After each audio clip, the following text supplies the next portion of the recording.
That's part of this country. So I was in the Watts riots.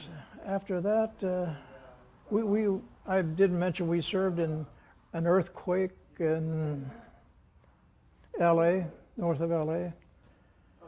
The dam was expected to bust open and let water out, and they had us as security. And also there was Mecha. Mecha is a Mexican type. I forgot the Mecha is Mexican, American. I can't think of what it stands for. It's a Mexican organization that were similar to like the Black Panthers, the Similes Army, these radical groups. That's what it was, a radical group like the Black Panthers and the other groups. And I don't know if you've probably too young to remember what happened in East LA where the National Guard killed one of the reporters or correspondents from one of the newspapers there. And it almost turned into a full blast riot. And people now ask me about my PTSD, post-traumatic stress disorder, and I say, well, some of it's from the riots. It wasn't, but I just made it up. Some of the riots that I attended. But right now I'm in contact with a former member of Mecha. He's in the Indian reservation. We talk about these things, and it's pretty interesting to get his view of what they were trying to do too, you know.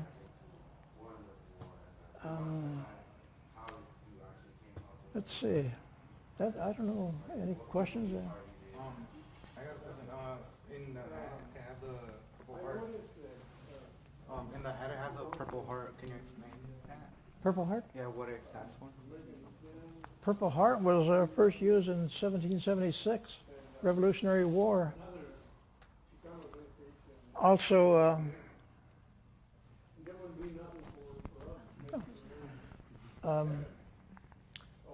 in the Civil War, it was used. Anybody could get a Purple Heart during the Civil War, even if you had never been in combat or anything, you could get a Purple Heart. But then they changed that in World War II, World War I. They kind of changed this Purple Heart. It was only given to combat veterans who were wounded in combat. But if you were in the Air Force and got hurt on an airplane, that didn't go over for a Purple Heart. You had to be wounded in fighting combat, and that's the way it is today.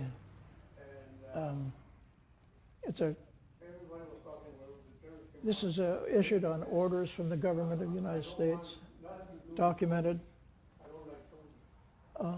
When I got mine, I had a movie star sign my case. They give you a case, white velvet case with a Purple Heart, and she signed mine. Her name was Audrey Totter. I know you guys you've never heard of her, but she had a TV series in the 1950s. She was almost like Marilyn Monroe. Have you heard of her? Well, I saw Marilyn Monroe over there. Bob Hope, Marilyn Monroe, and some of the others, but Audrey Totter was the one that personally signed my case, the Purple Heart. They wanted walk-in wounded to attend ceremonies for Purple Heart, and there was only 3 of us that could walk to get the Purple Heart. It's only awarded if you're in combat.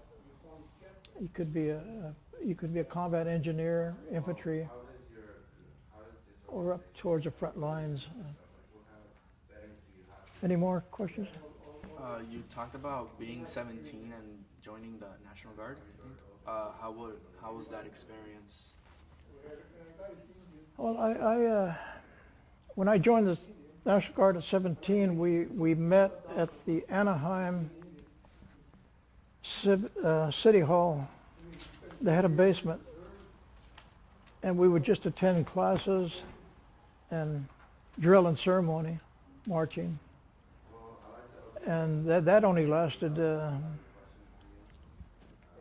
8 months, and then we were activated into full-time active duty. We went to Camp Cook. That was a. I know I was a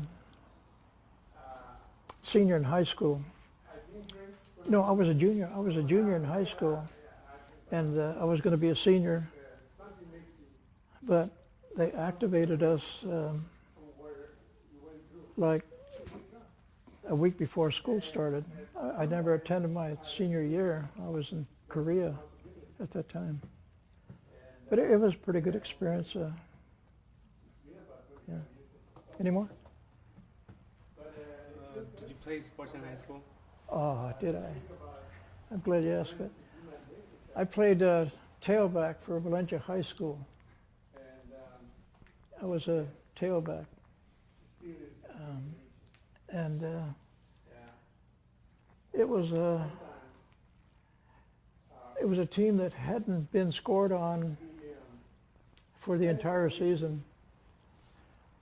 The opponent's scores was 0. Our offense was 365 points for the year. And I was looking forward to go back, but I had to go to Korea. But yeah, I did play for sports and football in Valencia High School. And when I went in the service, these guys, young guys, would always ask me, what's it like to go in combat? I mean, what's the feeling you get?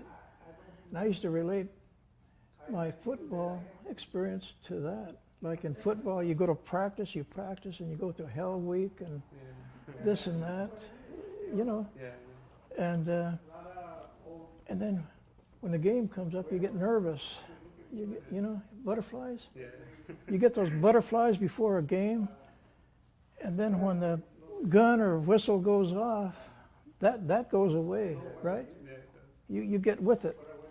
That's what it was like going into combat. I used to tell my squad, my platoon, that's what it's like, you know, because they kept asking me, well, Richard, I mean, Sergeant, what's the feeling you get? And I said, well, I related that to football.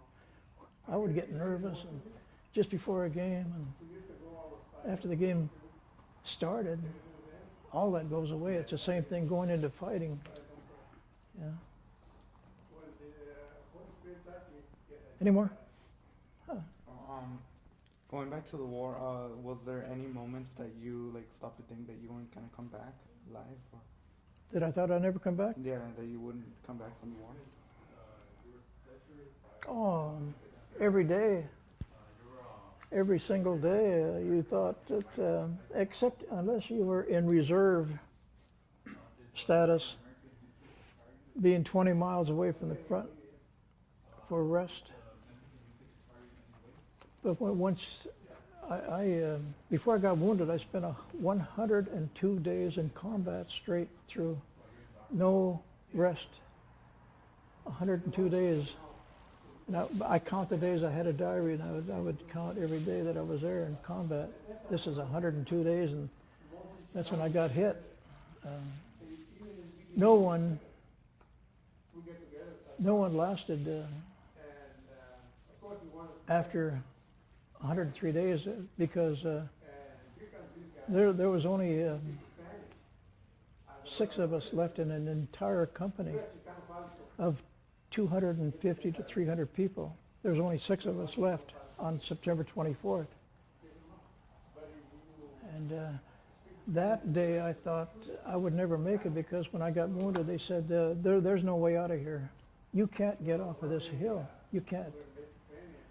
We're surrounded, and you won't make it. And here I was with 4 fractured fingers and a piece up here and a piece in here. back here.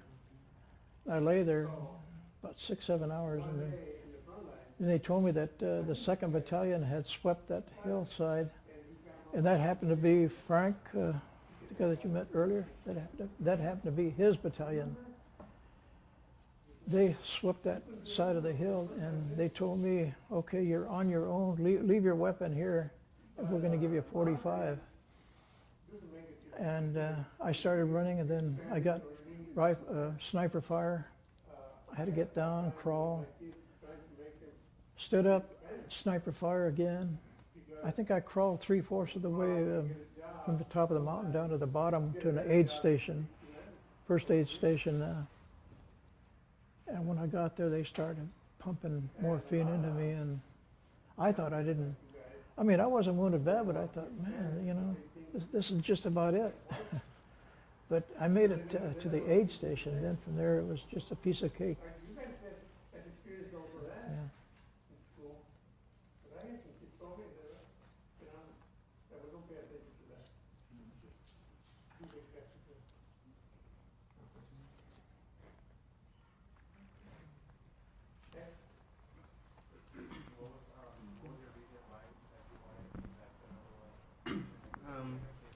So when you came back, like, did you do anything else besides the walks and the National Guard, like Oh in your yeah, community? sure. When I came back, I got married in 1953, and then during that time, PTSD came up. I was trying to deal with it, and my wife divorced me. I would jump up in the middle of the night. I'd jump out of bed and I'd look for my rifle, look for my BAR, and you know, and I didn't know what was going on. She didn't either. And she got tired of it. She divorced me after 20 years. It was PTSD. It does a lot of things to you, your nervous system, your memories, and all of this. And I'm still dealing with it today. In fact, you're going to hear a lot about Afghan soldiers, and Iraq. They're going through the same thing as we did.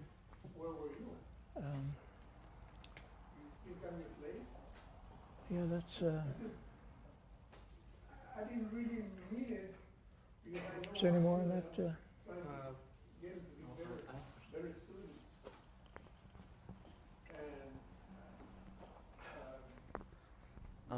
Considering the situations now after PTSD and you're divorced, how are you living your life now? Right now, Yeah.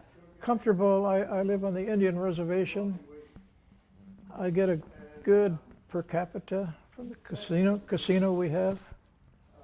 Really comfortable.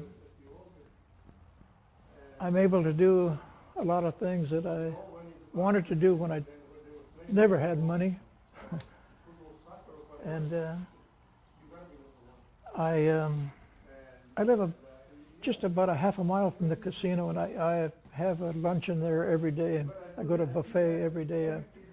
I'm pretty comfortable, really comfortable. I live there, but I have a wife in Fullerton. But the reason I live on the Indian reservation is that I have to be there I have a ranch up there, and I have to stay up there. And I'm there about 5 days, and I come down here for 2 or 3, and go back. Like tomorrow, I'm going to go back. But I'm really comfortable with my situation right now, my life and everything. I've got the PTSD, but so do a lot of guys out here. Yeah. Early on, you had mentioned that your father was a World War I veteran. Did he share any stories that stuck out in your mind that you still remember to this day? Oh yeah. He was assigned as a medic in pallbearer. During that World War I, there was a lot of gas warfare, germ warfare, especially mustard gas and sarin gas. It killed thousands of French, British, American soldiers. That was the biggest thing about World War I was gas warfare. His job was to go pick up bodies. That's the same thing Fred, I don't know if you remember Fred today, but his job was bagging bodies. That's why he said he never got a scratch. That we didn't know how to dodge bullets, but he did. that was Fred Bella. He got up and today. Anything else? God. Being being part Indian, was it difficult growing up, growing up in the time of war, or? Growing up, my mother told me that I was part Indian, and I declared this when I joined the military. They put down nationality or origin, and I put down American Indian. And I know during that time, it was pretty hard on even Mexican. Like, you don't know this, but in 1940s, I was in a segregated, they tried to put me in a segregated school. Mexican-only school. My mother told them, no, that's not right. And they said, yes, it is. And she says, okay, well, I'll see you in court. I'll see you in federal court. And they changed their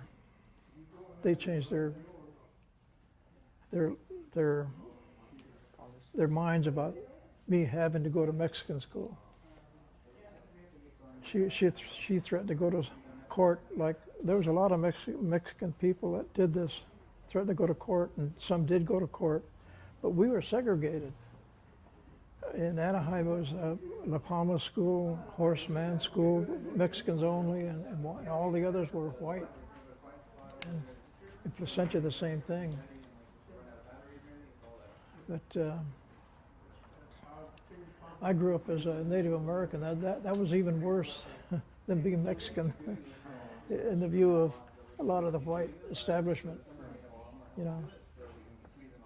But it wasn't that bad. I mean, I'm still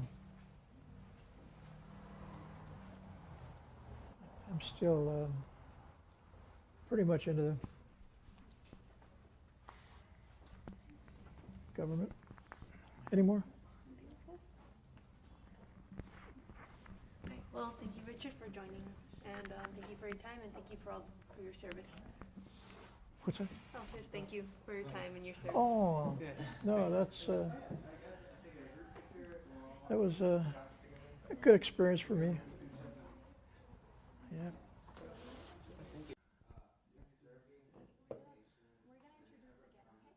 How's the background? Is this too close? Yep.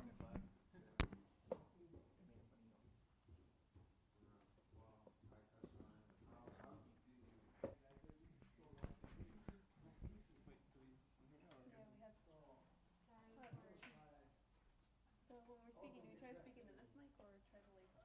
Yeah, try to project it that way. Okay. Shall I go ahead? We're gonna do our introduction. Okay. So this is Isabel Marin and Richard Gonzalez for the Santa Ana Library Oral History Project. Okay. Can you introduce yourself? Your name. My name is Richard Orozco. I'm from San Pasqual Band of Mission Indian Reservation.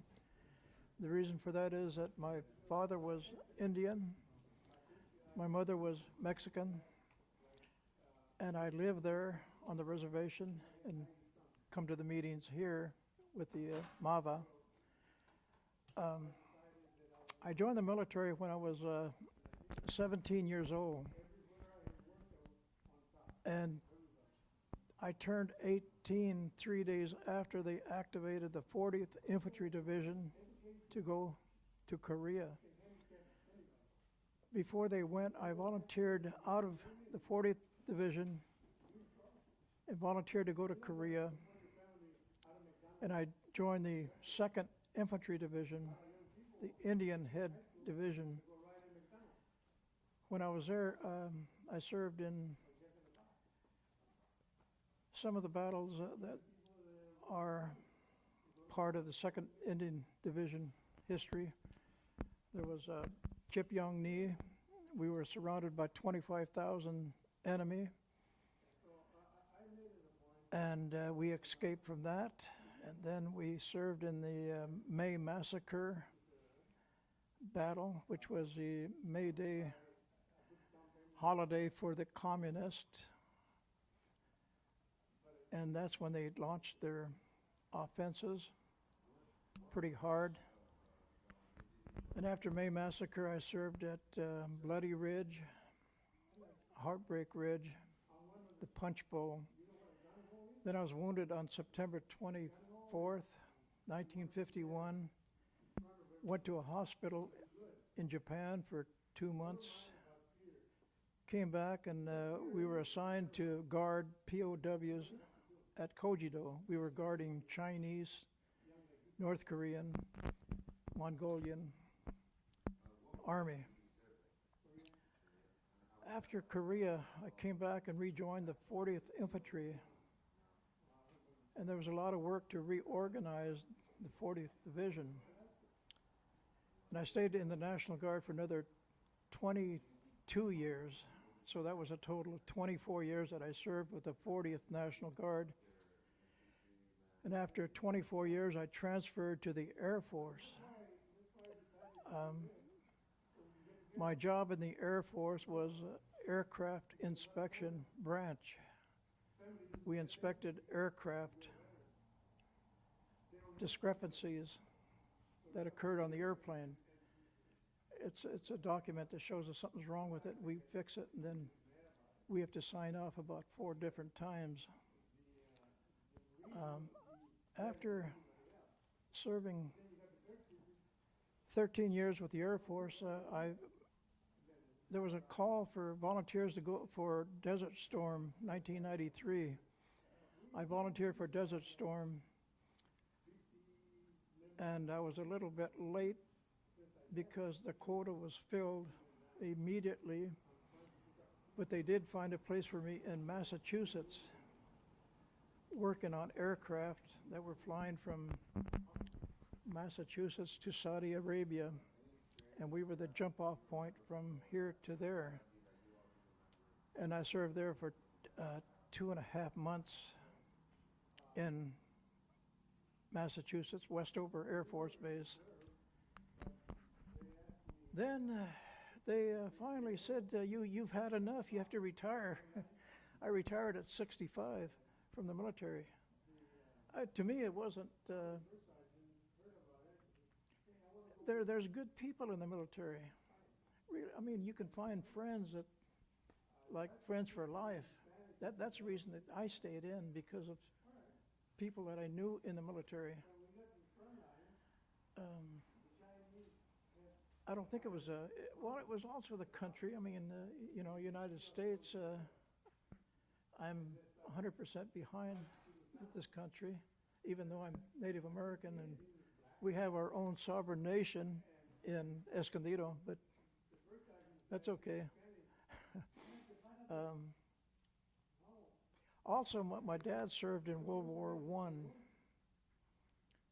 I, and 5 of us brothers served. 3 brothers served in World War II, and 2 of us in Korea.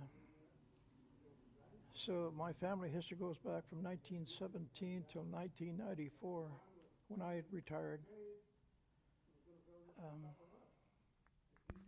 That's about it. I never regret serving, and I would recommend some of the younger people to consider the military. You find some friends in there. That's about it. I'm actually curious. Can you explain to us some of the pins in your hat? Native American, Native veteran. I'm Indian veteran. This is Indian feather. This is the 2nd Infantry Division, Indian Head Division. There was 2 of us that served in my platoon that were Indian.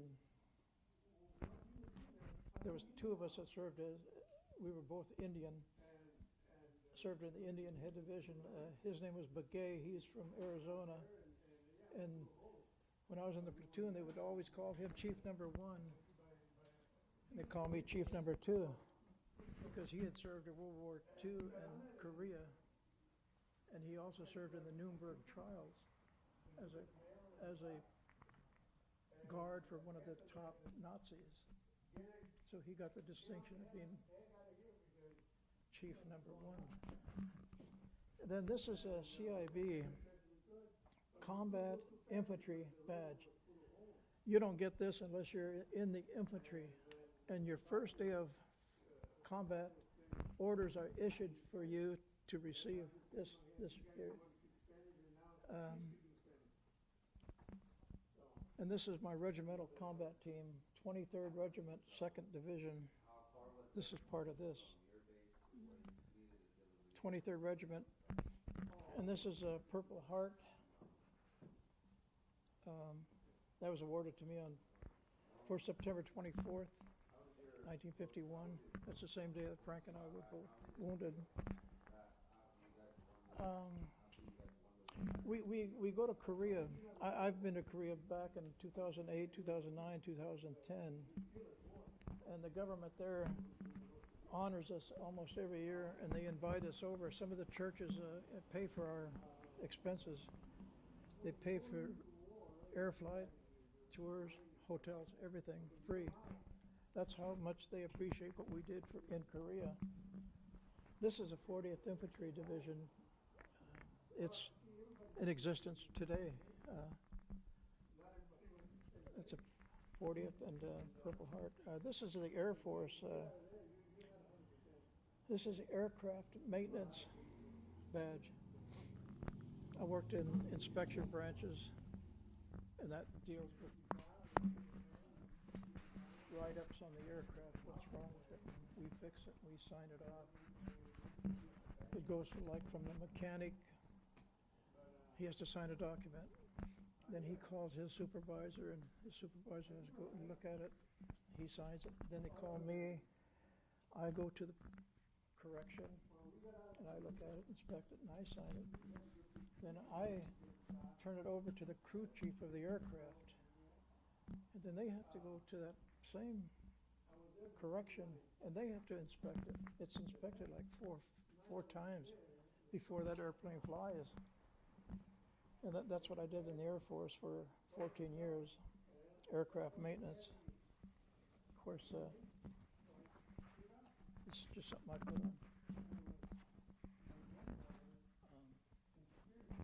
Any other questions? So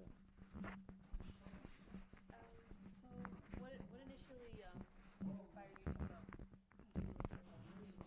What inspired me to go when I was 13, 14? But later When I on, was about 13, 14 years old, I used to... I had that extra like thing in during me World War II, that I could see everybody was spirits. involved in that war, even children, and still do.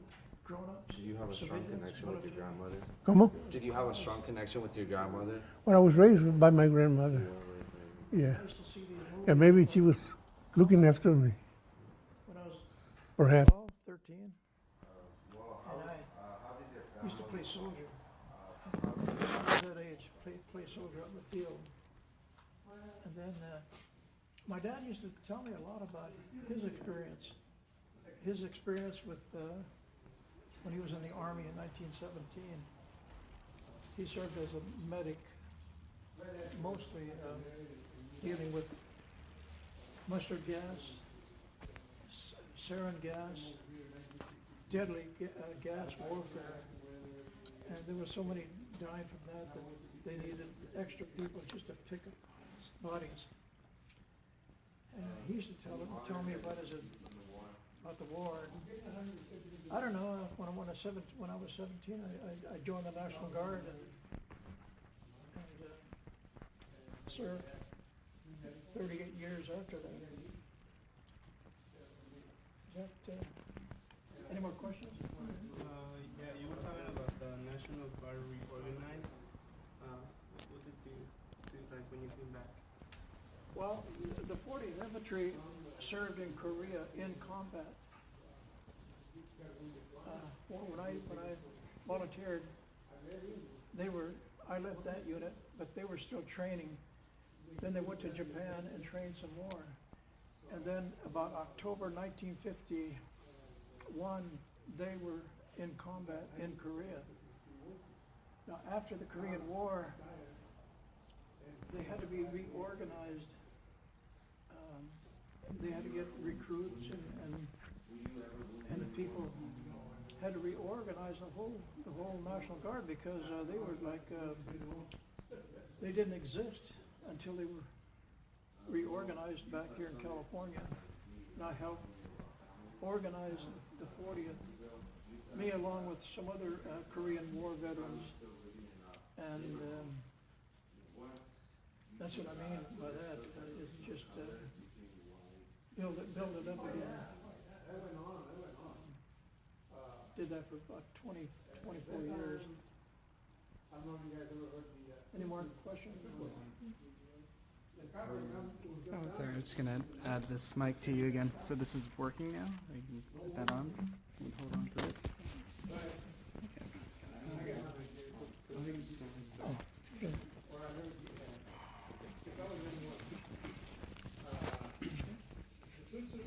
Will this work? Yeah, that'll work.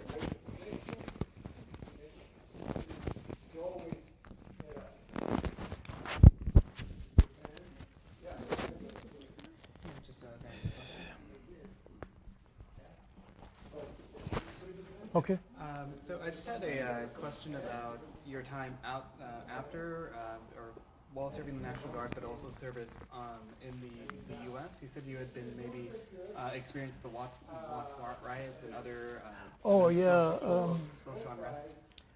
In 1965, National Guard was called out to Los Angeles. We were on our way to Camp Roberts. We were on our way to Camp Roberts. We got a call to make a U-turn and come back down the freeway. There's riots in LA. They're wild. And they're shooting fire department people, personnel, snipers. And we were called back to a school called, I think it's Washington Elementary School. We had to go there, report there, and train for one day in riot control. And then the next day we went out, assigned mostly to fire department personnel that were being fired on by snipers in the buildings around the fire. That was actually happening. And our job was to flush out the snipers. And also we set up roadblocks in the city. And one time a vehicle approached and rammed the roadblock. We opened up with 50 caliber machine guns, 30 caliber machine guns and rifles, and killed 4 of these rioters in the Watts riots of 1965. After that, we served in Santa Barbara, Isla Vista College. It was a USC campus branch. And there they were trying to take over the administration building by force and riot. And they were going to burn down the campus. They called the National Guard. We went up there and set up armored personnel carriers right on the steps of the building to oppose the rioters. They backed down. They backed down quick when we had 50 calibers and 30 caliber machine guns, and they weren't going to burn that building down.